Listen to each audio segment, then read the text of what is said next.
Hola, benvingut i benvinguda al canal de Catalans per a Crist.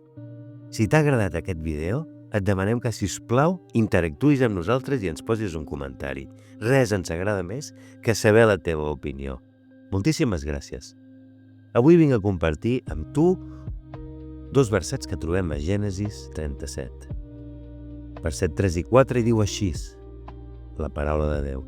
Israel tenia un afecte més gran per Josep que no pas per tots els altres germans, perquè era el fill de la seva bellesa. Li havia fet una túnica llarga amb mànigues. Els seus germans s'adonaven que el seu pare tenia predilecció envers ell, més que per cap altre dels seus fills, i el van avorrir tant que es feu impossible el tracte pacífic entre ells.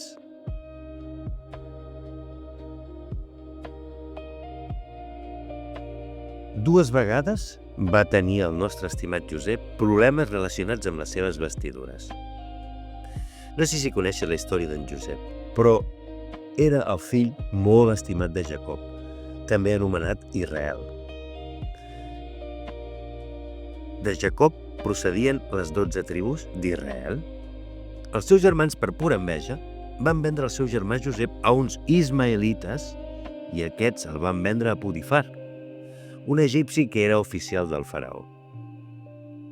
Jacob va vestir Josep d'una manera especial i això va provocar l'enveja dels seus germans, cosa que, acompanyada de la manera de ser de Josep, encara ho va agreujar més. Temps després, l'esposa de Potifar, que mirava a Josep amb ulls lascivosos, va voler tenir relacions amb ell, però Josep s'hi va posar en totes i cada una de les ocasions. Un dia, ella va intentar forçar un cop més la situació, però aquella vegada Josep portava un mantell que no era propi per als que eren esclaus, però que Potifar, com el veia amb bons ulls, li va donar. L'esposa de Potifar el va agafar del mantell i ell va escapar de les seves mans, però ella va cridar i va explicar a la guàrdia quelcom que no era cert, per la qual cosa Josep va ser portat a la presó. Tota aquesta història la pots llegir als capítols 37 i 39 de Gènesis. T'ho recomano i així podràs entendre més encara el context del que estic parlant. Però permet una pregunta. No et sembla estrany que unes vestidures causin aquests problemes? La paraula de Déu ens diu a Efesis que ens vestim de l'home nou quan hem acceptat Jesús com a Senyor i Salvador. Aquesta roba nova és la que aparentment et pot fer viure situacions doloroses, injustes i que no arribarem a comprendre. Hi ha un enemic de la teva ànima que no vol que portis aquella roba que et diferencia i intentarà fer servir tot el que tingui al seu abast per treure-te-la i abocar injustícia sobre tu, com el nostre amic Josep, que va passar alguns anys a la presó per un capritx de l'esposa de Potifar.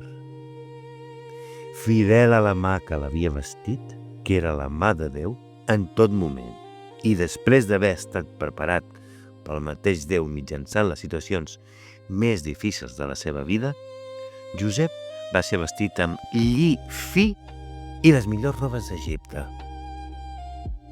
Nosaltres ja tenim aquesta roba nova quan hem anat als peus del Natzaret.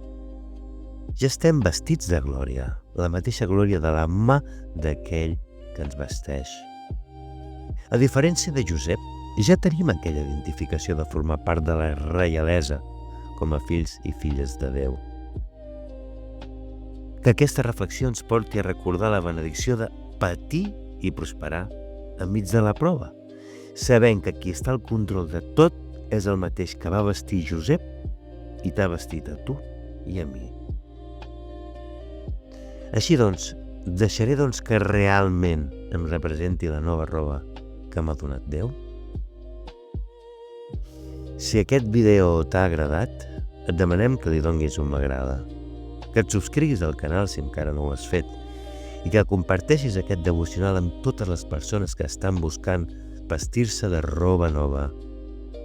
Gràcies a tu podem arribar a totes aquelles persones que en algun moment de la seva vida volen i necessiten un canvi. Que tinguis un dia molt beneït.